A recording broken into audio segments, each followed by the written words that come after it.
오늘은 빌립보 성읍에서 일어난 복음의 전초 기지가 된 루디아에 대해 기록된 말씀을 함께 나누면서 은혜를 나누고자 합니다. 여러분, 예수님의 지상 명령 바로 복음 전파입니다. 우리는 인생의 힘겨운 문제가 늘 많아서 주님 앞에 나와서 오늘도 문제 해결받고 가야지, 은혜 받고 가야지, 여기에서 그치면 아주 어린아이 같은 신앙인 것이고, 오늘도 가서 회복하고 하나님 나라를 위해 일해야지, 이런 마음을 가지고 나오셨다면 여러분의 믿음은 성숙한 것입니다. 하나님께서 바울을 이방인의 사도로 사용하셨습니다. 그래서 바울이 안디옥 교회의 안수를 받고 선교사로 파송을 받게 되었습니다. 1차, 2차, 3차, 나중에 로마까지 그리고 서바나까지 복음을 증거함에 있어서 철저하게 계획을 세우고 전도 여행을 떠난 거죠. 1차 전도 여행에서 소아시아 지역에서 열정적으로 복음을 증거했습니다. 그리고 다시 파송지로 돌아와서 잠깐 휴식을 하고 난 다음에 이어서 2차 전도 여행을 떠날 때에 바울이 열심히 계획을 세우고 1차 전도 여행지에 가서 두루두루 순회하면서 그들의 믿음을 견고케 하고 싶어서 소아시아 지역으로 다시 2차 전도 여행을 떠나게 됩니다. 2차 전도 여행을 떠나서 소아시아 지역에서 복음을 전하는데 복음이 자꾸 막히는 거예요. 잘 되어야 하는데 안 되는 겁니다. 여러분, 복음을 전하는 일은 하나님이 기뻐하시는 일이잖아요. 그러니까 잘 되어야 하지 않습니까? 그런데 안 됩니다. 기록된 말씀을 보니까 성령이 아시아에서 말씀을 전하지 못하게 하셨다, 이렇게 기록하고 있습니다. 그러니까 좋은 게 다 좋은 게 아니에요. 하나님의 성령은 하나님이 기뻐하시는 곳에서는 역사하시고, 하나님이 기뻐하지 않는 방법, 기뻐하지 않는 장소, 기뻐하지 않은 때에는 하나님이 막으신다는 걸 우리가 알 수가 있습니다. 그러니까 우리가 하나님의 때에 하나님이 어디를 가기를 원하시는지에 대해서 우리가 잘 알고 하나님의 일을 해야 하는 거예요. 자, 2차 전도 여행에서 1차 복음을 전했던 1차 전도 여행지에서 복음을 증거할 때 하나님이 막아요. 힘쓰고 애쓰는데 안 됩니다. 그러니까 여기에 내용이 뭐라고 기록되어 있냐면 7절에 무시야 앞에 이르러 비두니아로 가고자 애쓰되 예수의 영이 허락하지 아니하시는지라 힘쓰고 애쓰는데 안 됩니다. 자, 이럴 때는 좀 잠시 멈추고 하나님의 뜻이 어디에 있는지를 좀 물어야 할 필요가 있어요. 그런데 8절 무시아를 지나 드로아로 내려갔는데 지금 바울이 깨닫지를 못해요. 어디 자꾸 장소를 옮겨서 여기가 아닌가? 다른 지역으로 가볼까? 옆 동네로 가볼까? 그리고 위치를 자꾸 움직입니다. 그런데 깨닫지 못하니까 하나님께서 밤에 환상으로 바울에게 임하신 거예요. 자, 밤의 환상이 바울에게 보이니 마게도냐 사람 하나가 서서 그에게 청하여 이르되 마게도냐로 건너와서 우리를 도우라 하거늘. 하나님이 깨닫게 하시는 방법 중에 꿈이나 환상이나 이상이나 때로는 또 음성을 통해서 하나님이 주시기도 하십니다. 지금 환상을 통해서 주신 이 그림은 마게도냐 지역에 와서 복음을 전하라고 하는 사인입니다. 그러니까 바울이 여기서 깨닫게 되는 거예요. 자, 바울이 그 환상을 보았을 때 우리가 곧 마게도냐로 떠나기를 힘쓰니, 아까도 애쓰니, 지금도 힘쓰니, 하여튼 바울은 어떤 일을 해도 그냥 내 방식으로 내 계획으로 해도 열정이 있고 하나님의 뜻 안에 있어도 열정이 있어요. 둘 다 좋은 건데 내 열정에 불타서 주의 일을 하면 헛수고를 많이 합니다. 자, 그래서 하나님께서 지금 이제 바울에게 주신 이 사인을 바울이 받고 복음을 전하라고 우리를 부르신 줄로 인정하고, 그리고 이제 유럽으로 방향을 바꿔서 떠나게 된 거예요. 자, 이제 유럽 첫 성 빌립보를 만나게 됩니다. 자, 12절. 거기서 빌립보에 이르니 이는 마게도냐 지방의 첫 성이요 또 로마의 식민지라 이 성에서 수일을 유하다가 유럽 지역 처음 만난 성읍 빌립보 성읍에서 거기에서 며칠 기거하다가 이제 안식일에 기도할 곳을 찾으러 나아갔는데 그곳에서 여인 몇 사람을 만나게 됩니다. 자, 문밖 강가에 나가 거기 앉아서 모인 여자들에게 말하는데 14절 두아디라 시에 있는 자색 옷감 장사로서 하나님을 섬기는 누디아 유대인으로 개종을 한 것 같아요. 그러니까 아직 예수 그리스도는 알지 못하지만 하나님을 공경하고 하나님을 섬기고 있었던 루디아에게 무엇이 필요하냐면 복음이 필요합니다. 참 대답해 볼까요? 복음은 누구입니까? 다시 한번, 복음은 누구이십니까? 그렇습니다. 예수 그리스도가 죽으심으로 그 피를 흘리신 은혜로 믿는 자들에게 구원을 주시고 사흘 만에 부활하시고 그리고 승천하셔서 하나님 보좌 우편에 계신다. 이것이 복음이에요. 그러니까 아까도 제가 갑자기 마이크가 떨어져서 말을 하다 중단을 했는데 이 복음의 홀씨가 떨어지면 우리가 생각할 때에는 계속 그곳에 오래 머물러서 복음을 전해야만이 이 복음이 튼튼하다라고 생각을 하는데 복음의 위력은 그렇지 않습니다. 복음은 한번 훅 뿌려놓으면 이 복음이 막 민들레 홀씨처럼 번지는 거예요. 왜 그런 줄 아세요? 말씀은 살아있기 때문에 그래요. 자, 히브리서 4장 12절에 하나님의 말씀은 살아있다고 말씀하십니다. 그리고 활력이 있다고 말씀하십니다. 좌우에 나선 검보다도 예리하다고 말씀하십니다.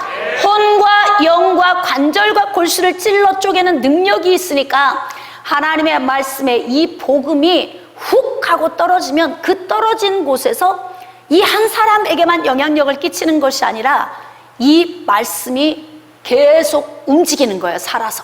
그래서 사람들의 혼과 영과 관절과 골수를 막 찔러 쪼개고 하나님의 성령이 그들 안에 들어가서 이인을 쳐주시면서 예수 그리스도가 믿어지는 은혜를 주시는 거예요. 그러니까 1차 전도 여행 때 복음의 씨앗을 뿌렸는데 다시 견고히 하고 싶었지만 하나님은 아니야, 거기 아니야. 하나님께서는 견고하게 뿌리는 것보다 뿌린 씨앗은 내가 싹을 틔우고 내가 자라게 할 것이고 내가 열매를 맺게 할 것이니까 너는 염려하지 말고 새로운 지역, 유럽 지역으로 가서 복음을 전하라. 이것이 하나님 뜻인 거예요. 그래서 가서 이제 하나님을 섬기는 루디아를 만난 거예요. 자, 여기서 한 여자가 말을 듣고 있을 때 복음을 듣고 있었습니다. 근데 주께서 그 마음을 열어 바울의 말을 따르게 한지라 복음을 믿게 하셨다는 거예요. 여러분, 우리가 구원받은 은혜가 어떤 거예요? 잘 생각해 보세요. 여러분이 예수 믿어지게 해주세요. 몸부림쳐도 안 믿어지죠? 10년, 20년, 30년 교회 나왔는데도 아직도 예수님 안 믿어지는 분 있어요? 그래도 왠지 교회 안 나가면 깨름직하고 왠지 나갔다 오면 복은 받을 것 같고 예수님이 누구인지는 모르겠지만 하여튼 와서 10년, 20년, 30년 앉아 계신 분들도 있을 거예요. 그런데 계속 앉아 계세요. 왜인 줄 아십니까? 하나님의 말씀을 들을 때 믿음이 오는 거예요. 그러니까 믿음은 들음에서 나고 들음은 그리스도의 말씀으로 말미암기 때문에 10년 돼도 안 믿어지고 20년 돼도 안 믿어지더라도 와서 계속 하나님의 말씀을 들으면 하나님께서 주권적으로 우리의 마음을 열고 우리 안으로 오시는 거예요. 그러니까 성령을 받은 것은 하나님의 성령이 내 안에 오셔서 성령의 도장을 쾅 하고 찍어주시는 거예요. 뗄 자가 있다 없다. 그러면 이 말은 신학적인 용어로 무슨 의미가 있습니까? 구원의 영원성. 하나님의 성령이 내 안에 오셔서 인을 쳐주시면 뗄 자가 없기 때문에 하나님이 주신 구원은 영원하다. 그러나 하나님 은혜 안에 중생을 얻은 자는 날마다 성화 구원을 얻어서 변화를 얻어야 하는 것입니다. 그런데 지금 바울이 전하는 이 복음을 듣고 있는 중에 하나님이 마음을 여셨다는 거예요. 여러분, 말씀을 듣는 게 굉장히 중요합니다. 여러분이 단상에 있는 주의 종에게서 시선을 떼지 않고 집중해서 들을 때에 하나님의 성령의 재충만이 부어집니다. 왜냐하면 하나님의 말씀은 곧 하나님이시기 때문에 그렇습니다.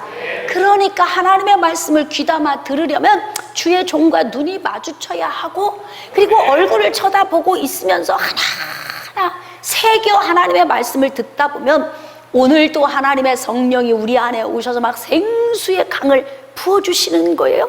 그러니까 막 생수의 강이 넘쳐 흐르리라.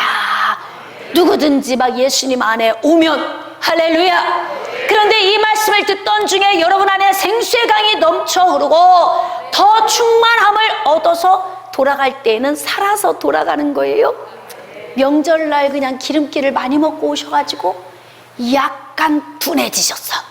그리고 막 속상한 일도 많고, 왜 가족들이 만나면 행복해야 하는데 가장 사랑하는 가족들이 만나서 가장 불행한 이 명절은 누가 만든 것인가 도대체.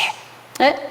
옛날 우리 어렸을 때는 명절이 오면 너무 좋아요. 너무 좋잖아요. 어른들은 항상 그러니 누가 이런 명절을 만든 거야. 어른은 항상 싫어해, 명절을. 우린 먹을 것 많지, 꽃가신 사줘서 좋지, 떼떼옷 사줘서 좋지, 막 어른들이 오시면 용돈 줘서 좋지. 우리는 맨날 명절만 같아라 그러는데 어른들은 이 명절을 너무 싫어하는 거예요. 내가 어른이 되고 보니까 알겠어. 불행해. 가장 사랑하는 사람끼리 만나서 가장 불행한 것이 바로 명절이다. 그러니까 지금 머릿속에 막 싱숭생숭해서 말씀이 들어오지 않는 분 계시는데 귀를 쫑긋 세우고 말씀을 들으세요. 우리는 그냥 오늘 은혜 받고 아니면 좀 회복하고 문제 해결받고 가야지, 이 정도의 어린아이 신앙에서 머물러 있으면 안 됩니다. 그러면 우리의 신앙이 점점 자라서 내가 주를 위하여서 무엇을 해야 할까, 이런 고민이 우리 안에서 나와야 돼요. 자녀들도 어렸을 때는 늘 부모 품에서 어린 양만 하지만 아이들이 좀 크면은 동생을 돌보기 시작하죠. 그리고 좀 더 크게 되면은 부모님의 필요를 채워줍니다. 이것이 바로 성장했다고 하는 증거예요. 그런 것처럼 믿음의 성도들도 어린아이 같은 신앙에서 점점 자라가서 하나님께서 원하시는 그 길로 나아가서 오늘도 예수 그리스도를 통해 우리에게 주시는 너희는 모든 민족으로 제자를 삼아 아버지와 아들과 성령의 이름으로 세례를 주고 내가 너희에게 분부한 모든 것을 가르쳐 지키게 하라. 이게 마음이 불이 타야 돼요. 복음의 시작은 누구로부터 시작하면 좋겠습니까? 그냥 주양 목사님 혼자 그냥 전하시고 우리는 그냥 은혜 받고 회복하고 기도해주면 또 쫙 사우나 찜질방 갔다 온 것처럼 풀어져서 할렐루야 오늘도 그냥 돌아가는, 이제 그 정도의 신앙에서는 벗어나셔야 돼요. 신앙이 자라나면 고민해야 합니다. 내가 어떻게 하면 주님 나라를 위하여 좀 더 쓰임을 받을까? 어떻게 하나님의 나라 확장을 위해 내가 준비된 자가 될까? 이런 고민을 하게 되는 거예요. 하나님께서 유럽 복음을 전하기 위하여서 전초 기지로 루디아의 마음을 여셨습니다. 그리고 이 가정이 이제 전초 기지가 되는 거예요. 이제 루디아의 마음이 열렸습니다. 그러니까 지금 바울이 전하는 복음이 그냥 다 믿어지는 거예요. 그냥 믿어진다 이 말이에요. 몸부림쳐서 믿어지는 게 아니에요. 그냥 믿어지는 거예요. 왜? 하나님의 성령이 우리의 마음을 열고 우리 안에 들어오셔서 좌정하시기 때문에 그냥 믿어져. 바라볼 필요도 없고 계산할 필요도 없고 막 논리적으로 따져볼 필요도 없어요. 막 상식을 들먹거릴 필요도 없습니다. 그냥 믿어집니다. 그러니까 지금 유럽 지역의 복음을 증거해서 죽은 영혼들을 살리기 위한 하나님의 계획이 바울을 소아시아에서 유턴시키시고 그리고 유럽 지역으로 보내셨어요. 그런데 꿈속에서 환상으로 보이는 그 환상 속에서 손짓하며 오라고 한 사람이 바로 누구였겠습니까? 루디아예요. 루디아 한 사람으로 말미암아 복음의 전초 기지가 형성되고 그로 말미암아 유럽 지역에 복음이 막 퍼지기 시작하는 거예요. 하나님의 복음의 말씀이 믿어져. 자, 그와 그 집이 다 세례를 받고, 이게 놀라운 사실은요, 부모가 신앙을 가지고 있으면 대부분 자녀가 신앙생활 하기가 훨씬 쉬워요. 부모가 신앙생활하면 자녀들이 거의 구원받는 확률이 높습니다. 이게 얼마나 복입니까? 그렇죠? 그런데 우리 부모 세대는 예수 안 믿었어도 하나님이 주권적으로 우리를 선택하셨으니까 이제 내가 복음의 전초기지가 되어서 나로부터 시작이 되는 거예요. 할렐루야. 그래서 모든 사람들이 구원에 이르도록 우리가 통로가 되어져야 하는 거죠. 이 시대의 루디아는 바로 나입니다. 우리 가문의 복음을 통해서 구원하시기 위해서 하나님께서 나를 부르신 거예요. 우리 모든 사람을 각자 하나님께서 다 부르신 것입니다. 그래서 온 집이 다 세례를 받았대요. 그러니까 그 구원의 은혜가 어디로 다 온 거예요? 루디아를 비롯한 그의 가족들이 다 구원을 받았고, 그리고 그의 사업장에 있는 직원들이 다 구원을 받았고, 그 직원들의 가족들이 다 구원을 받았으니 교회가 개척을 하는데 벌써 몇 명이에요? 제가 개척 예배를 드릴 때 한 20여 명이 예배를 드렸어요. 정말 근데 부흥이 쉽지가 않아요. 마음 같지 않습니다. 근데 어쨌든 주의 복음을 증거함에 있어서 하나님께서는 반드시 복음의 전초 기지를 세운다는 거예요. 여러분은 어떻습니까? 지금 유럽의 복음을 증거하기 위해서 하나님께서 루디아를 선택을 하셨고, 그리고 그의 모든 영역을 다 구원하셔서 세례를 받았다 그래요. 자, 우리에게 청하여 이르되 만일 나를 주 믿는 자로 알거든. 야, 루디아 열정 대단해요. 성격도 대단합니다. 대충 하지 않아요. 은혜 되면 그냥 해. 그냥 합니다. 그러니까 하나님께서 선택하실 때는 아무나 선택하는 게 아니에요. 할 수 있는 사람을 선택합니다. 그러니까 대부분 교회에 온 사람은 흐물흐물 물에 물 탄 듯 술에 술 탄 듯 이런 사람 별로 없어. 교회는 다 쎄. 엄청 쎄. 왜? 하나님은 그의 근본적인 열정을 보시고 변화시켜서 쓰시려고 그러는 거예요. 그러니까 기질적으로 열정이 있고 그릇도 크고 또 막 믿음도 탁월하고 어느 면으로 보나 기질이 잘 준비된 사람을 하나님이 쓰신다는 겁니다. 그러니까 교회에 오면 세상 사람 모임보다 세. 강도가 언어도 세고 억양도 강하고 대화도 하면 안 지고 또 다 똑똑하고 다 또 잘났어. 그게 왜 그런 줄 아세요? 그 성품에서 다 나오는 거예요. 근데 왜 이런 사람들만 이렇게 다 모여있나 교회에는? 하나님은 물에 물 탄 듯 술에 술 탄 듯 이런 사람 별로 안 좋아하십니다. 세상에서는 그런 사람을 보고 그러지, 아우 저 사람 착해. 착한 게 아니고 다시 착한 게 아니고 우리보다 바보스러운 거예요. 야무질 땐 좀 야무져야 되고 똑똑해야 할 땐 좀 똑똑하고, 할렐루야, 열정이 타오를 때는 또 열정적으로 나가고 좀 뭔가 좀 시원시원한 게 있어야죠. 우리 교회 성도들이 저에게 붙여준 별명이 있어요. 주양 목사님은 불도저다, 이런 얘기. 이제 저를 만난 지 얼마 안 되신 분들은 저를 잘 모르겠지만 저는 일을 두고 그냥 보질 못합니다. 일이 있으면 이걸 끝내놔야 다음 일을 할 정도로, 그리고 이 일을 후다닥 해서 빨리 끝내버려야지 이 일이 막 질질 길게 간다 별로 좋아하지 않아요. 저하고 오래 함께 있었던 사람들은 저의 그러한 불도저 같은 성격을 아주 잘 알아요. 자, 여러분, 하나님께서는 어떤 사람을 사용하시냐면 기질적으로 열정 있는 사람, 기질적으로 성실한 사람, 기질적으로 책임감 있는 사람, 이런 사람을 하나님이 쓰십니다. 그러니까 복음의 시작은 나로부터 시작되어야 되는데 하나님이 바로 그런 나 루디아를 선택하셨는데요. 보세요, 루디아가 어떻게 하는지. 나를 주 믿는 자로 알거든 내 집에 들어와 유하라. 야, 멋있지 않아요? 화끈해. 그냥 일도 대충 안 해요. 지금 바울과 바울 일행에 먹고 마시고 생활하는 이 모든 것을 내가 공급해 주겠다, 이렇게 말하는 거예요. 그러니까 영적 원리로 보면은 우리가 영적으로 은혜를 받고 생명을 얻었다면 우리는 바로 육신의 삶 속에서 주를 위하여 헌신하는 다음 단계가 와야 하는 거예요. 그러니까 지금 루디아가 하고 있는 이 모습이 지극히 정상입니다. 여러분, 예수 그리스도가 내 안에 계시는데 하나님의 나라의 부흥에 대한 열정이 없다? 정상입니까? 비정상입니까? 비정상이에요. 주를 위해 일하자, 그런데 뒤로 살짝 빠집니다. 정상입니까? 비정상입니까? 비정상입니다. 제가 인테리어를 한다고 청년 사역을 위해서 1층 지하 지금 다 리모델링 합니다 그랬더니요, 헌금을 하신 분들을 보면요, 진짜 가난한 사람들이 제일 먼저 했어요.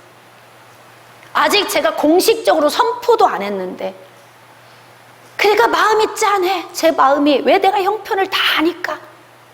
그럼에도 불구하고 주님 앞에 미련 없이, 어떤 한 청년이 하나님 앞에 인테리어 헌금을 드려서 제가 전화를 했어요. 힘들 텐데 괜찮니? 전화를 했더니, 목사님, 아깝지 않아요. 야, 내가 오히려 은혜 받았어.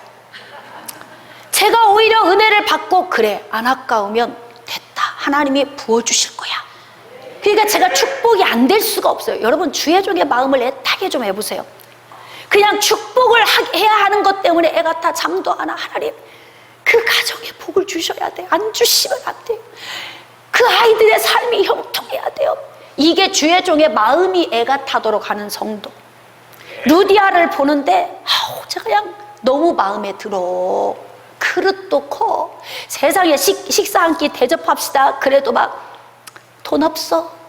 그냥 2만 원, 5천 원으로 깎아줘. 막 이런 사람도 있는데, 루디아는 어떻게 하느냐? 우리 집에 와서 기거하라.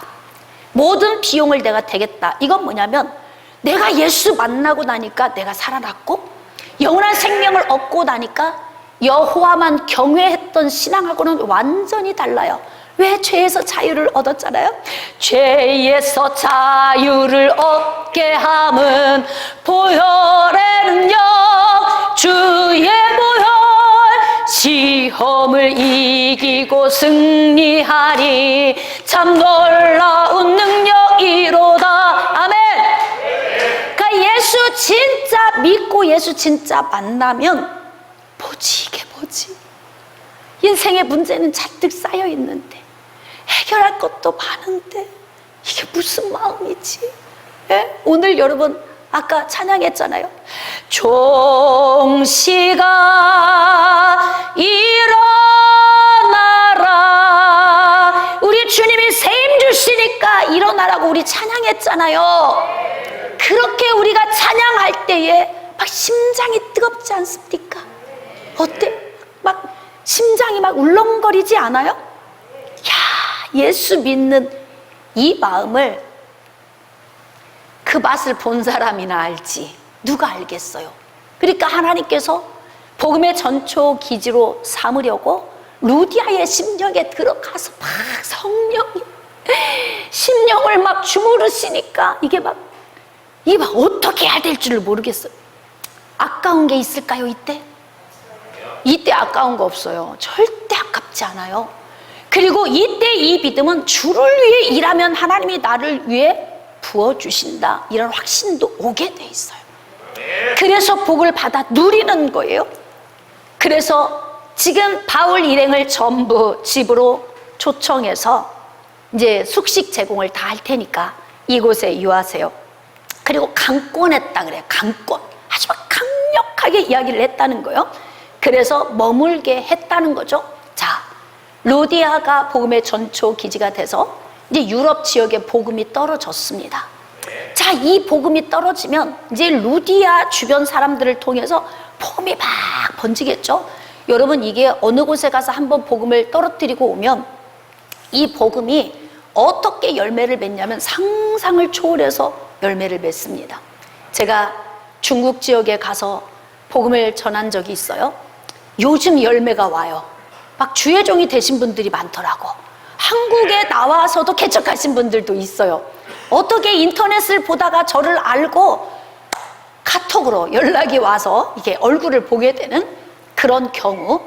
그러니까 하나님의 성령이 하시는 일은 복음이 떨어지면 홀씨가 되어서 훅 성령의 바람을 불어, 막 성령의 동풍을 불어서 막 메추라기 떼를 진에 쌓아놓으신 것처럼 복음을 하나님께서 훅 부르시면 하나님의 말씀이 살아서 막 움직이기 시작하는 거예요. 그러니까 너 1차 전도 여행지 말고 거기는 이미 떨어졌어. 이미 싹 나고 있고 이미 줄기가 자라고 있고, 아멘입니까? 이미 열매를 맺고 있다. 그러니까 불모지 유럽으로 가. 그래서 갔더니 세상에 하나님이 루디아를 준비시켜 놓은 거예요. 그러니까 주의 일은 누가 하느냐? 하나님이 예비해 놓은 루디아들이 하는 거예요. 가문을 누가 일으키느냐? 하나님이 예비해 놓은 루디아들이 가문을 일으키는 거예요. 결혼을 했는데 시댁에 가서 아무도 구원을 한 사람도 못했다. 그러면 이건 진짜 책망받을 일이에요. 내가 직장에 갔는데 직장 주변에 있는 사람 하나도 구원을 못 시켰다. 내가 학교를 갔는데 주변에 있는 친구들 한 사람도 구원을 못 시켰다. 내가 삶의 영역 속에서 내 주변에 있는 사람들에게 복음의 홀씨를 떨어뜨린 적이 없다. 그렇다면 우리의 신앙은 어린아이와 같은 거죠. 여러분, 미래를 준비하는 사람이 복된 사람입니다. 사람이 절망적일 때가 언제예요? 미래가 안 보일 때가 절망스럽거든요. 저는 요즘에 굉장히 많이 고민을 하고 있어요. 영겁부 제가 청년 사역에 대해서 여러분들에게 말씀을 드리지만, 청년이 주님 나라에 오지 않으면 하나님이 세우신 교회의 미래는 없습니다. 왜? 결혼도 안 하고 자녀도 출산을 안 하잖아요. 지금 주일학교가 텅텅 비어가고 있는데 이게 어느 한 교회뿐만의 이야기는 아니에요. 제가 그래서 교회를 리모델링을 해놓고 가장 먼저 이쪽에 이사 올 때 제가 계획을 세운 게 결혼학교였어요. 결혼학교. 하여튼 제가 알고 있는 우리 목사님들, 지금 결혼 못한 자녀들 다 불러. 우리 교회 권사님들, 안수 집사님들 자녀들 다 불러. 그냥 불러 모아놓고 과자 따먹기부터 시작을 해서 하려고. 그리고 성경적 원리를 통해서 해도 후회하고 안 해도 후회하는데 그래도 하는 게 낫다. 왜인 줄 아십니까? 열매가 있어서. 열매가 있어서 즐거운 거예요. 깨달아지시면 아멘. 제가 그런 걸 성경적으로 가르치면서 청년들을 세우려고 제가 준비하고 있습니다. 이 불이 여러분 안에 떨어지기를 주님의 이름으로 축복합니다. 자, 두 손 들고 아멘. 할렐루야. 그렇습니다. 주의 종에게 부은 이 성령의 열정이 여러분 안에 떨어지기를 원합니다. 이렇게 하나님께서 루디아의 마음에 불을 넣어주시고 유럽 지역의 복음의 전초 기지를 삼으셨으니까 이때부터 바울이 복음을 전하고 루디아의 가정에 와서 휴식하고 시간 날 때는 더 세밀한 복음을 증거하고 그러면서 이 빌립보 지역에서 최초 교회가 세워지는 거예요. 루디아를 중심으로. 자, 그런데 하나님께서 이 빌립보 지역에 복음의 홀씨를 떨어뜨리는 방식이 어떤 방식이냐면, 자, 16절. 우리가 기도하는 곳에 가다가 점치는 귀신 들린 여종 하나를 만나니 점으로 그 주인들에게 큰 이익을 주는 자라. 점치는 여종을 통해서 돈을 벌었던 주인들이 있어요. 그런데 바울 뒤에 따라다니면서 바울을 알아보는 거예요. 이 사람들은 지극히 높은 하나님의 종으로서 구원의 길을 너희에게 전하는 자라. 이러고 귀신 들린 여종이 뒤를 졸졸졸 따라다니는 거예요. 그러니까 막 바울이 너무 귀찮기도 하고 괴롭기도 하고, 그러니까 바울이 주 예수 이름으로 명령을 하는 것입니다. 자, 주 예수 그리스도의 이름으로 내가 내게 명하노니 그에게서 나오라 하니 귀신이 즉시 나오니라. 할렐루야.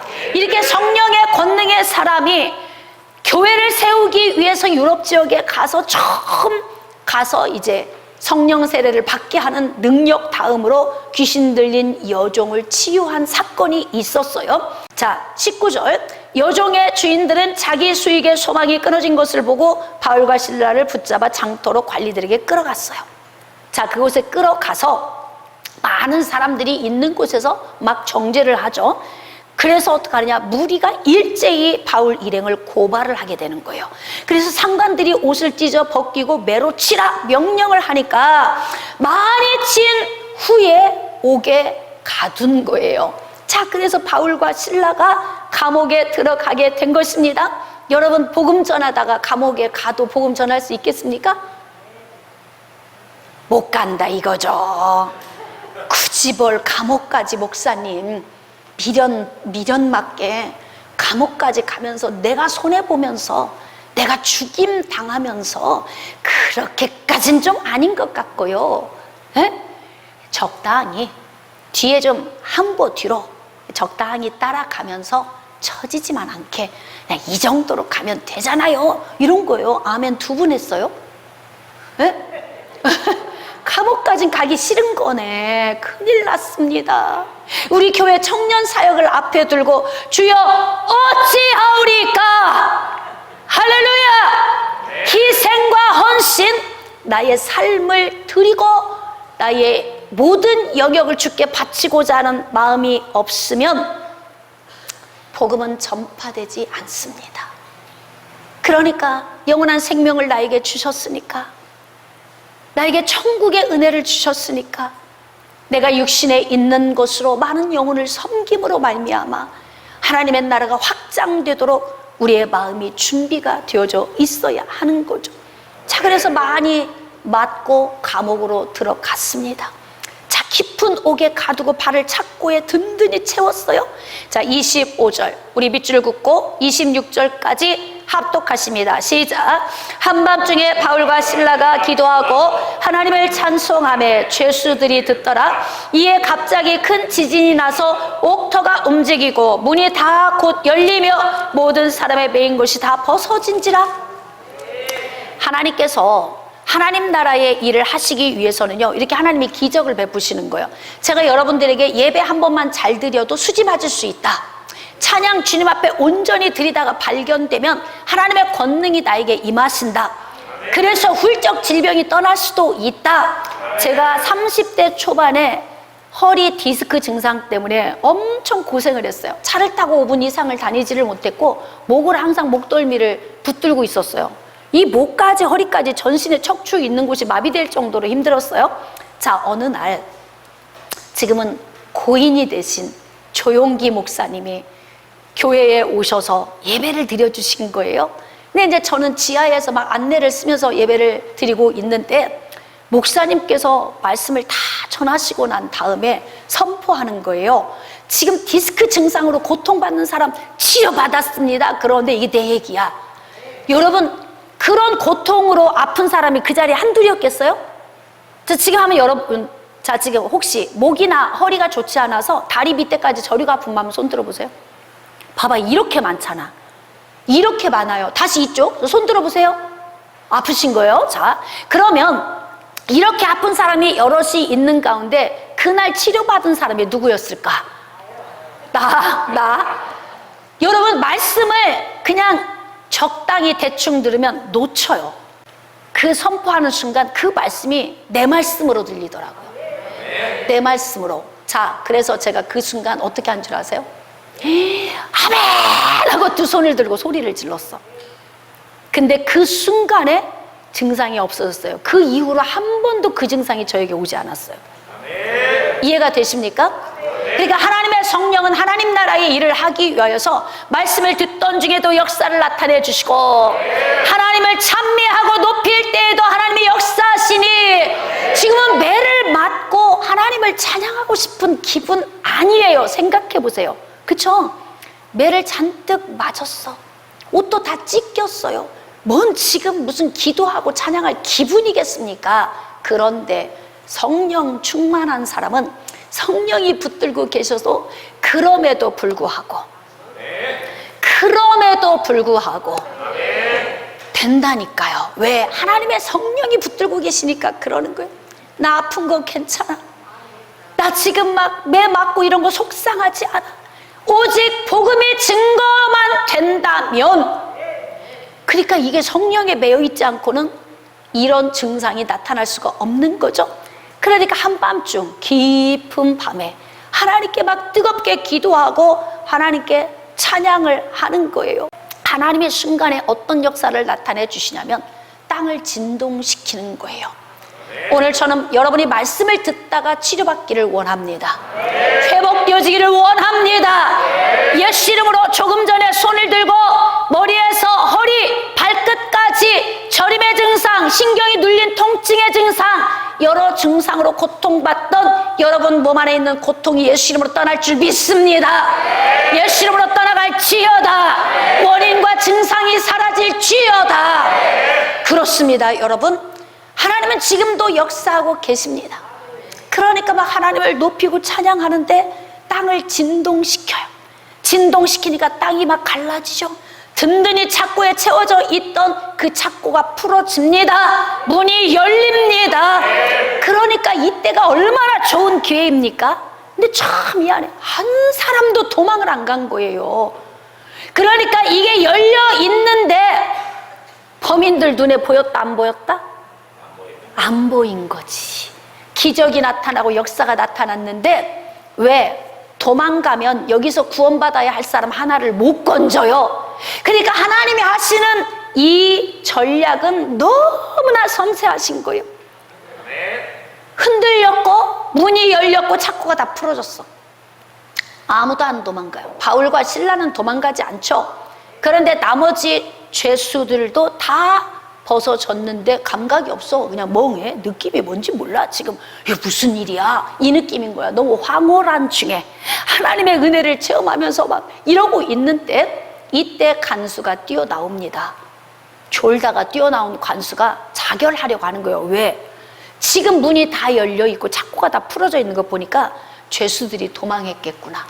그러면 지금 내게 주어진 일을 내가 성실히 이행하지 못해서 온 거니까 죽어야 돼. 그리고 자결하려고 하는 거예요. 자, 이때 바울이 뭐라고 이야기를 하냐면, 자, 28절 바울이 크게 소리질러 이르되 내 몸을 상하지 말라. 우리가 다 여기 있노라 하니. 야, 성숙하죠. 때는 이때다. 그리고 얼른 나가도 되는데. 그러니까 바울과 실라는 오직 모든 행동과 말이 영혼 구원에 초점을 둔 거예요.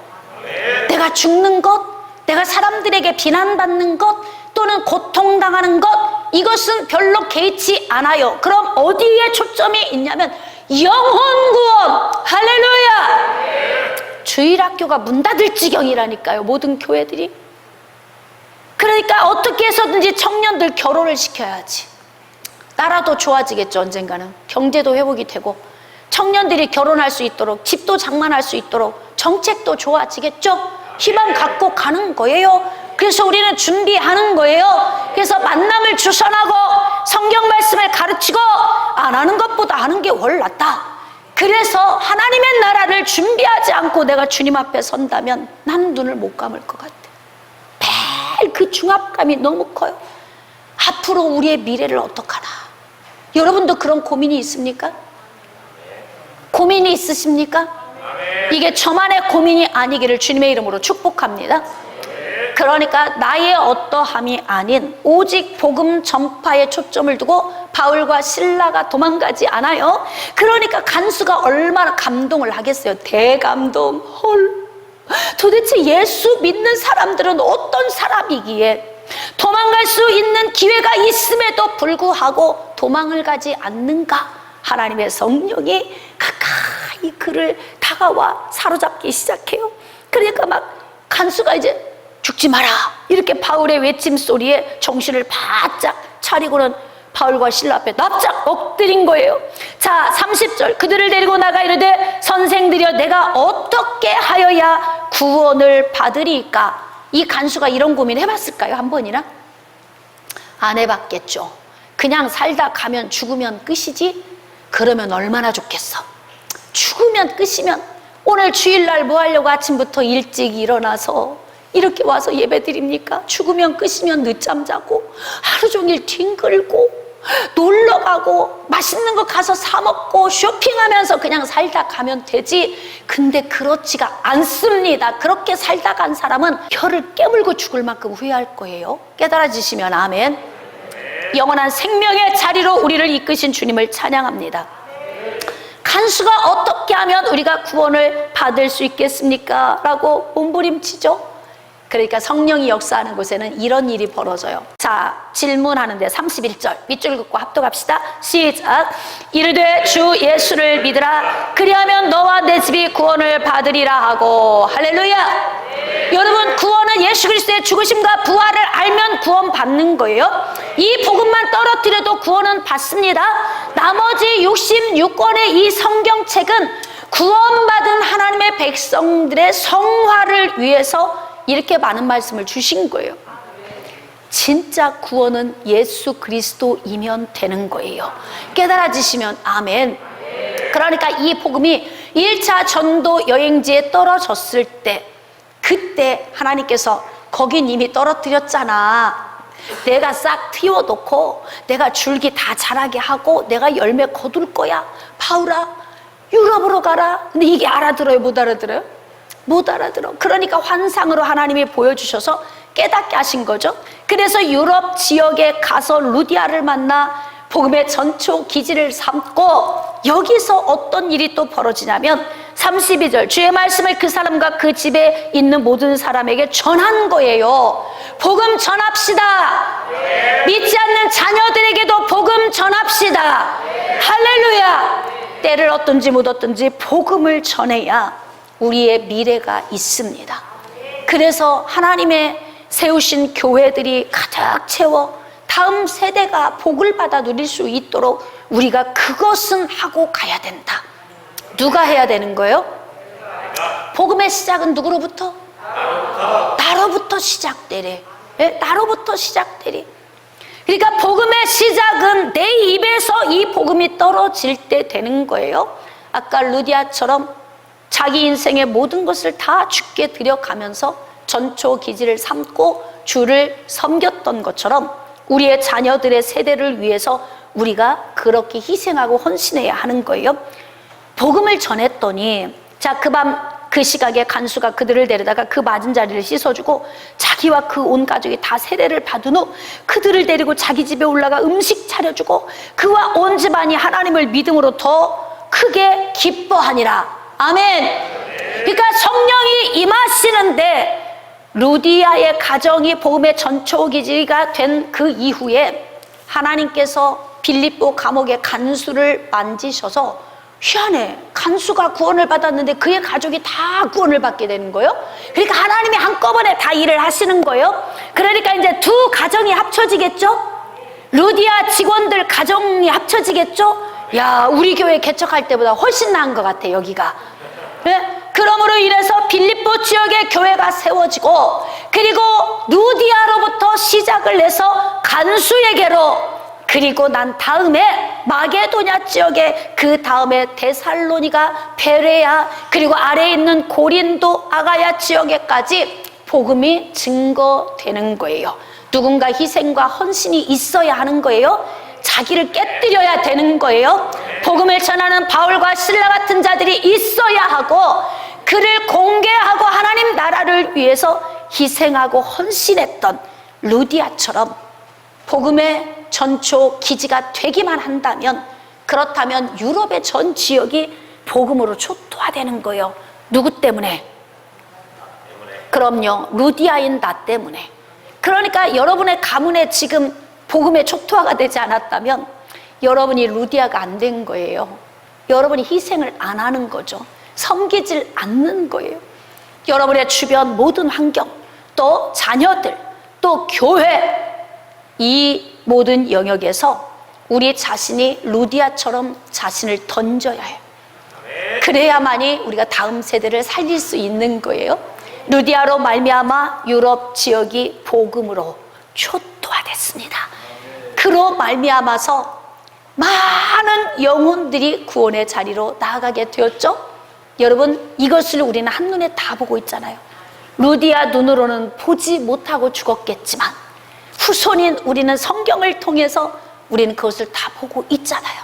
그러니까 우리가 우리의 생을 마감하고 끝날지라도 우리가 하나님 나라에 가서 보게 될 거예요. 우리가 뿌려놓은 씨앗. 할렐루야. 그래서 우리의 마음과 힘과 뜻을 다하여 주님 나라를 위하여 합력하여 선을 이루며 다음 세대를 준비함에 있어 복음의 전초기지가 되시기를 주님의 이름으로 축복합니다.